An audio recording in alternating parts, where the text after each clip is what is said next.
All right, let's get this show started! On Saturday night, Usman Nurmagomedov defended his PFL lightweight title in the main event of PFL New York, scoring a devastating first-round knockout over Archie Colgan. The victory marked the final fight of Nurmagomedov's PFL contract, fueling speculation that he could be headed to the UFC next. Here's how the MMA community reacted to Usman Nurmagomedov's dominant win. That's what you call the best 155-pound fighter in the world. The best fighters in the world didn't fight back at the White House. They fought here tonight. Usman, that's our guy. That's the future of MVP MMA. He knocked out an undefeated fighter in the first round. These Dagestan fighters are really built different. Usman is crushing cans in the PFL, but there's no doubt that he's a top 5 lightweight in the world. Holy shit, what a way to take Colgan out. Usman's arsenal is full. Damn. Another fan wrote, the most skilled lightweight on the planet and still only 28. Get him to the UFC, bro. He needs to join the UFC ASAP while in his prime. What do you think? Would Usman be better off signing with the UFC, or could the newly formed promotion offer him a better financial opportunity? Let us know your thoughts in the comments below. In recent days, the MMA world has been buzzing about the merger between MVP and PFL. Speaking with MMA Junkie, Dan Hardy said he believes the PFL-MVP merger could be a game-changer for the fighter marketplace and that it could have a major impact on fighter pay in the new promotion. I mean, I certainly think it does. It changes the thinking for a lot of these fighters. You know, I think there are fighters now in the sport that are starting to realize that, you know, the grass is not always greener, and, you know, taking a pay cut for the exposure is, you know, it's okay for the short term, but I've got to think about my long-term success and financial stability as well. With Netflix alongside with MVP and Jake Paul, people know how, you know, how aggressive he is with his business, you know, approach. Once he decides he's doing something, he commits to it fully. And I think he was ready to commit previously to the PFL, but I just don't think the PFL side was ready for that level of commitment from him. And I think now that is, you know, it's matched on both sides. And I think, you know, if you're a fighter, like, say, you know, Usman Nurmagomedov, for example, he's getting paid very, very well here, right? And I don't know whether the UFC would respect him, appreciate him, both financially and on an exposure level, the way that he is over here. And that's only going to increase, you know, it's going to increase tremendously with Netflix on side as well. UFC CEO Dana White sees things differently. Speaking with the Mac Life, White said that, in his opinion, the merger between the PFL and most valuable promotions won't have a significant impact on the MMA landscape.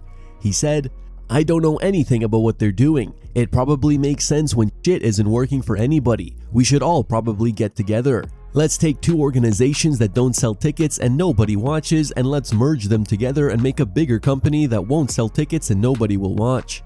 Listen, I've said this 100 times and I'm f***ing around. I don't look at any of those guys as our competition. We're on a whole other f***ing stratosphere now. I mean, I'm competing with all the majors. Those guys aren't my competition, so good luck to them all. I wish them all the best. Jake Paul has now responded to Dana White's comments, writing, do y'all think Dana realizes every time he lies he loses credibility in his worlds? Words are the world's most important currency, so it shocks me as a businessman he continues lying. Paulo Costa has taken plenty of shots at Jiří Procházka on social media over the years. Now, Procházka's fired back with a strong message for Costa, telling him to stop mentioning his name if he doesn't actually want to fight him. Hello all the UFC fans, this is just a quick message for Paulo Costa. Don't tag me, don't mention me in your post, because you have an offer from UFC to fight me October or November. And if you don't want to fight me, don't mention me, don't speak about me. Yeah, this is it. Or I'm waiting for the contract for this fight. While Rampage Jackson was live streaming, something completely unexpected happened. Conor McGregor suddenly showed up on his stream out of nowhere. Nice meeting about that. It's a white party. Mike Jackson. Mike Jackson in the house. What's up, bro? How you doing? Good to see you, man. Good to see you. I met you before. Have we not known? Yeah, in Saudi Arabia. What's the crack, bro? Good to see you, bro. How you doing? Hi, how are you? Lauren, nice to meet you. This is my champ. This is my son, Conor Jr. What's up, Doing Junior? a Hi, jiu-jitsu Conor training Jr. or an art of jiu-jitsu. You know what the Mendez brothers? Oh, yeah. Serious spot. Nice to meet you, Junior. How you getting on, bro? Doing good, good. Yeah. Enjoying retirement. I'm enjoying This it. streaming world is a whole new game for you, isn't it, bro? Yeah, I love it. I'm gonna have me eye on it. Yeah. Win the package, you win. What's it? You allowed any promotion. You didn't even know. Yeah, great to see you, bro. Good to see you. Good to see Top you. man, top Hey, man. This is the chat, is it? That's the chat. Chat says What's welcome. up, chat? Boom. Legend, bro. Will you- Legend. will you take a look at my memories That's book bro. on this one? Need any help or any backing hand? I'm with you, bro. Right? All right, let me know you need anything. Thank you so much. All right, mate. That's fucked up. He don't remember meeting me in Saudi Arabia. Man, I finally got my picture. I finally got my picture with Conor McGregor. At RAF 11, Ben Askren wrestled for the final time in an incredible comeback, just 1 year after undergoing double lung transplant surgery. Now, speaking with Demetrius Johnson, Ben revealed what caused this terrifying health scare. He explained that a staph infection entered his bloodstream and attacked his lungs. I got a little cut on my elbow, and like it was staph. But sometimes, I don't know if you've ever happened, I'm sure you have, you get a little cut, maybe it gets a little bit infected, but you wash it with soap and you put some antibacterial on there and it goes away, right? Yep. So I had a cut, got infected, cleaned it up, goes away. I didn't really think much of it. And then like a day or two later, my back started hurting and I went to the hospital. And when I walked in the hospital door, I don't remember anything. Really? Like, it's like I went in the same hospital 2 days in a row. I go in the door and it's black. It's black for roughly 40 days where it's just nothing. And so what had happened was the staph had somehow gotten in my bloodstream.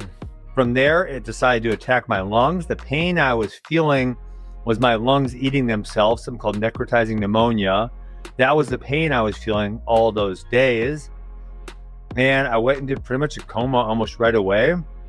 There was some points at which I was, like awake, I guess you'd say, where I was communicating with people, but I don't remember any of it. A large part of the MMA community believes that Magomed Ankalaev is a boring fighter and has struggled to generate excitement and sell his fights. On the latest episode of the Pound for Pound podcast, Henry Cejudo and Kamaru Usman discussed this topic and offered Ankalaev some advice.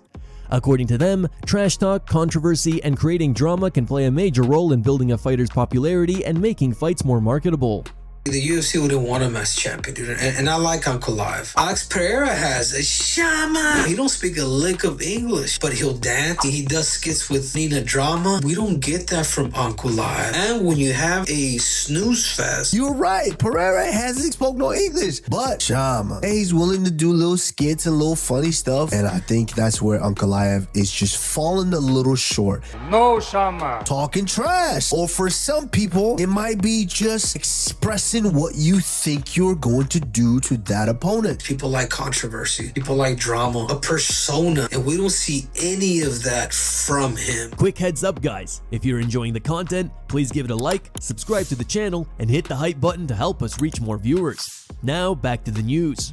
On Monday, Anthony Smith turned himself in to the police after an arrest warrant was issued in connection with an alleged domestic incident involving his wife on July 26th. Now, for the first time since the allegation surfaced, Smith's wife has broken her silence. In a statement posted on social media, she addressed the situation publicly for the first time. She wrote, "There's not a lot I can say right now. I love Anthony with every ounce of my being. He is a good man, a great dad, and an incredible husband who loves us endlessly. Anyone that knows him can attest to that.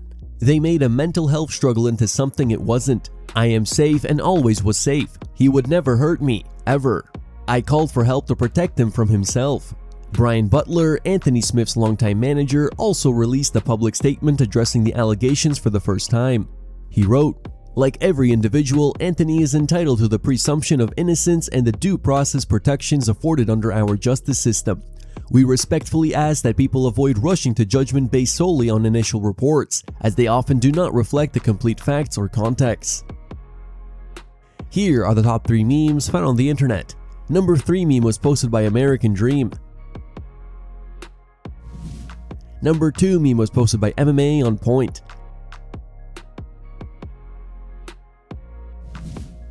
and number 1 meme was posted by Robert.